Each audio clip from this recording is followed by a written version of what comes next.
To remove these straps on a Samsung Galaxy Watch 8 Classic, first of all, let's flip our watch upside down like this.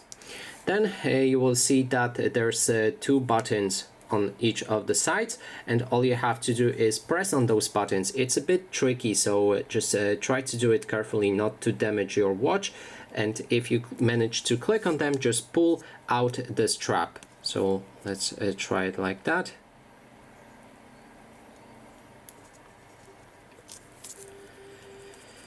Let's go with this one first, actually.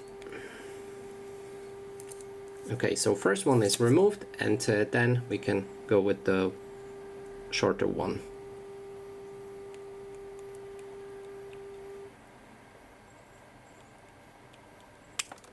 Okay, and the second one is also removed, and we have the straps removed. So that is basically everything. Thanks so much for watching.